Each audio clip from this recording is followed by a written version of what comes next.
Welcome back to Switzer. With reporting season done and dusted, what are the lessons learnt from the latest earnings results? And what sectors should we be punting on next? Joining us with his insight and analysis is Ron Bewley from Woodhall Investment Research, who's been right all the time. How are you, Ron?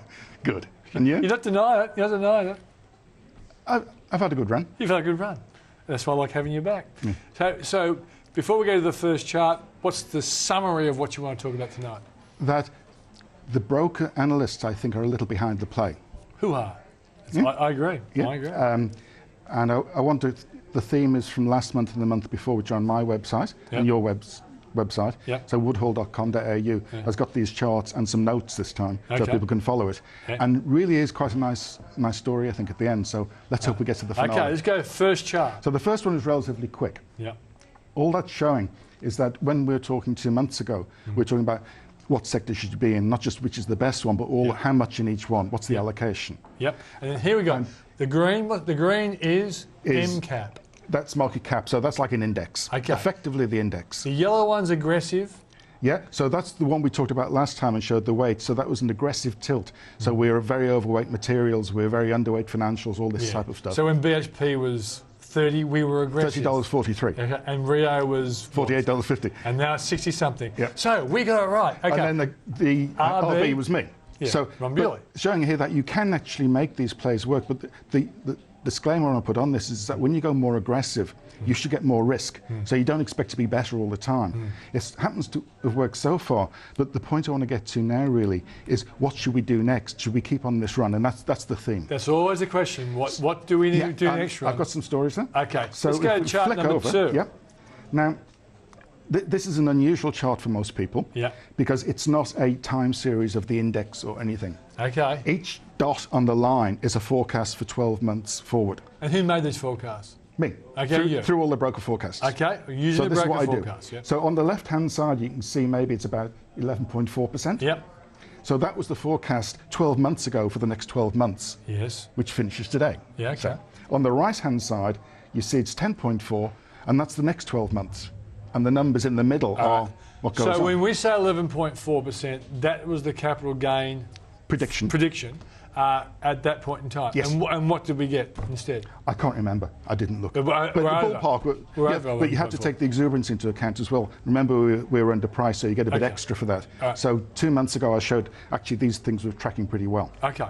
And so what are you showing now? You're about a 9 there or a 10? 10.4, but the point to note is that there is a bit of volatility in this because particularly through reporting season, because the brokers pull their forecasts off and or they change their mind. Okay, and so any number we give here, 10.4, has been induced out of you seeing what the brokers are expecting. So 10 to 20 brokers on each of 200 stocks. Yeah. Lots of calculation. But the thing I want to point out here is that this is a pretty big slide. So the result of the August reporting season has actually knocked the socks off a bit. Yeah. So it's come down. So one should, if you follow the brokers, feel a bit less optimistic about the future. Yeah. But I want to argue that I think they're a little bit wrong. They're too pessimistic. Yeah, we'll get Can we go to the next chart Yes, now? I think we should. There's a lot of numbers on this one, and that's why it's on the website too. But the first 2 columns of numbers were exactly the same as I produced on the show last month. Yep. So the market cap says that the red circle, if you had $100,000, $17,000 in materials, which is BHP and Rio and that type of stuff, $39,000 in financials. An index hugger would do that. But the aggressive one I'm talking about would be massively overweight materials, say 26,000, and no property. No property. Yeah. Financials, so, you were less on financials because financials had run ahead pretty aggressively. Yeah, and all of the risk forecasts, the return forecast, and the correlation forecast. Now the next 2 columns are what I did at the weekend when the month closed. Yeah, after. And you'll see an amazing difference. That if you look under the aggressive column and compare that with the red aggressive column, 26 has gone to 18. That's right. So you're no longer a material madman. No, you're now index. You look like you are into staples. Is that right? You're into industrials. 6 goes to 10. So, and property is now market cap too. So the funny thing is here that the less aggressive has more materials in it, and the reason being is that you know, if you put more in one sector, you've got to take some out of another. Yeah. So you can't just look at one sector at a time. You've got to do the whole You're analysis reallocating together. your portfolios. But what's also shown me, Ron, is where you're prepared to jump, say, 17 to 26, that's like a 9% jump. And I showed you that paid off, really. Yeah, but there's nothing really aggressive apart from your dropping financials, 29 down to 19. And then that's spread across all of the others. There's no aggressive chase. Yes. Is that to say that there's, at the moment, you can't see enormous value to chase? No, they can't see. No, so I always put a qualitative overlay on this. So this is my benchmark to think from. Yeah, I've got to say, as an investor myself, it's hard to see fantastic value at the moment.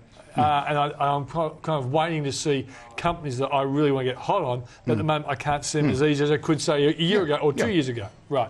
So now if we go to the final column, exuberance, that's the mispricing, which I also calculate. Yeah. And this is done. Go back to that one again, guys. This is done on Friday night at the end of the month. Yeah. And you'll see that materials was 3.8% cheap. Yeah. So it was worth buying.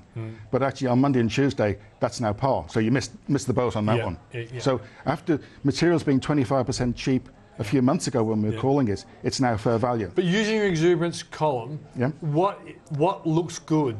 Nothing. Nothing. Nothing is cheap. What number would you like to see to tell you something looks cheap? Negative. And all of these are now positive. So the negative materials were good on Friday night, but they've been. And so you have to keep monitoring these things. You can't go to sleep. That's right. These the utilities are minus 0.8. Yeah, but they went up 2% today. Oh, okay. No, well, AGL. They're all chasing your work, mate. They're all watching your work. And I've got I'm very overweight, AGK. Yeah. So those problems are going away. So if you followed these, you'd be selling materials and going into property. Yeah, but I'm not doing that for two reasons. Okay. And the first reason is that it seems that almost everybody, except you and I, and a few others, got the PMI story in China wrong. Yep. We always said that China will come back. It's just a natural ordering of things. Yep. So I'm thinking that particularly after the number on Sunday, which the brokers haven't had time to react to yet, that and the market number the next day, or the HSBC number, that will start them showing that materials should be better. So you saw massive increases in AGO Atlas today. That went up, was it 5 or 8% or something? Yeah. Rio up 3% and stuff. There's some really big gains there. So I think it's too early to take this. I think these forecasts are going to be updated, and that's where you have to bring your judgment in. You can't just blindly follow numbers. So you're thinking materials, despite what you see there? I'm still heavily overweight. Okay. But if I see over the next few weeks, this doesn't get changed, then I'm going to think maybe I'm wrong. So I don't always think I'm right, but I'm going to give it a chance to work its way through. All right. You got one more chart? Yes, and this is the really good one I like. Okay, we're running out of time, but still, do your best. They talk about paying off debt and stuff like this. This is taking other debt from banks and like credit cards and stuff, no home loans. Yes. And you'll see that I've indexed it to 100 at the peak at the end of 2007. Yeah. People have paid off, if you like, 30% of the debt. Yes. If you go back to 1990, you'll see the same sort of thing happen. Yeah, it peaked. And because of the scale change, it also fell about 30%. So it's not unusual for us to, after a scary period, to be really responsible. Back, but then, like hangover economics I talked about in the show one day, you wake up in the morning saying, I'll never drink again, but now they will. Yeah. I think that will start to come through, and it's wrong to say people have been paying off the home loan. I got one chart I didn't show there, I don't know whether the cameras can see it, but that is now plateaued. So that's the paying back. They haven't paid it back. They've just held their home loans constant. Okay. So they're only paying off the credit cards and stuff like this.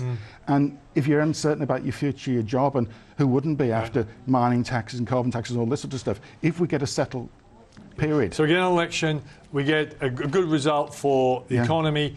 You think there's a massive increase in spending that can come from reducing that debt. That's been like 12% for 5 years. Yeah. And it used to be 12% back in '84. Yeah, and you're saying, historically speaking, expect retail and consumers to make a comeback probably towards the end of this year, rolling into next year. Quite quickly. So in America, you see, they went up from 0% to 5% debt, and then savings, and then down to 2.5%. We didn't come down. Okay, mate. So it's exciting. So those stocks will come through soon. So the election is everything. All right, mate. Fantastic. Thank you. Running out of time. Can't do my usual farewell. I'll just simply say thanks for joining us. You can go to Ron's website quickly.